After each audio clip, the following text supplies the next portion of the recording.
Genesis chapter 1 verse 1 to chapter 2 verse 4. In the beginning, God created the heavens and the earth.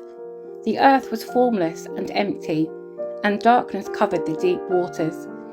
And the Spirit of God was hovering over the surface of the waters.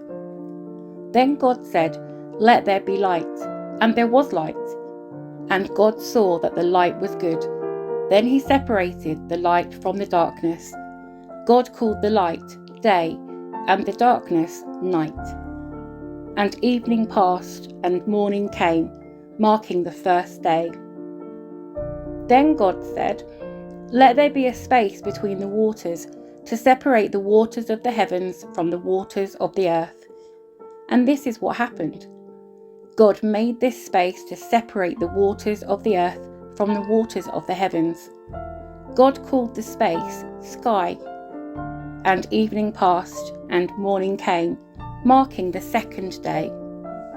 Then God said, "Let the waters beneath the sky flow together in one place, so dry ground may appear." And that is what happened. God called the dry ground land, and the waters seas. And God saw that it was good. Then God said, "Let the land sprout with vegetation, every sort of seed-bearing plant, and trees that grow seed-bearing fruit. These seeds will then produce the kinds of plants and trees from which they came." And that is what happened. The land produced vegetation, all sorts of seed-bearing plants, and trees with seed-bearing fruit. Their seeds produced plants and trees of the same kind. And God saw that it was good. And evening passed, and morning came, marking the third day. Then God said, "Let lights appear in the sky to separate the day from the night. Let them be signs to mark the seasons, days, and years. Let these lights in the sky shine down on the earth." And that is what happened. God made two great lights, the larger one to govern the day, and the smaller one to govern the night. He also made the stars.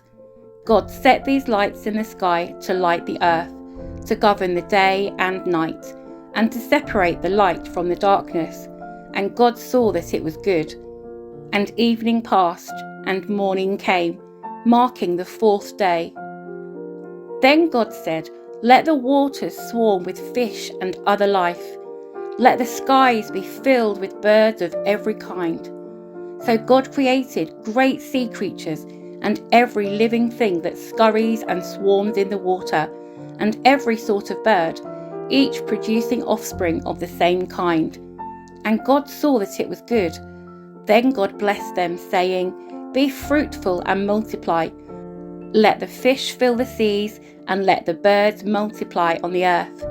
And evening passed, and morning came, marking the fifth day. Then God said, "Let the earth produce every sort of animal, each producing offspring of the same kind, livestock, small animals that scurry along the ground, and wild animals." And that is what happened. God made all sorts of wild animals, livestock, and small animals, each able to produce offspring of the same kind. And God saw that it was good. Then God said, "Let us make human beings in our image, to be like us. They will reign over the fish in the sea, the birds in the sky, the livestock, all the wild animals on the earth, and the small animals that scurry along the ground." So God created human beings in his own image. In the image of God he created them. Male and female he created them. Then God blessed them and said, "Be fruitful and multiply. Fill the earth and govern it. Reign over the fish in the sea, the birds in the sky, and all the animals that scurry along the ground." Then God said, "Look, I have given you every seed-bearing plant throughout the earth, and all the fruit trees for your food. And I have given every green plant as food for all the wild animals, the birds in the sky, and the small animals that scurry along the ground, everything that has life." And that is what happened. Then God looked over all he had made. And he saw that it was very good. And evening passed, and morning came, marking the 6th day. So the creation of the heavens and the earth and everything in them was completed. On the 7th day, God had finished his work of creation, so he rested from all his work. And God blessed the 7th day and declared it holy, because it was the day when he rested from all his work of creation. This is the account of the creation of the heavens and the earth.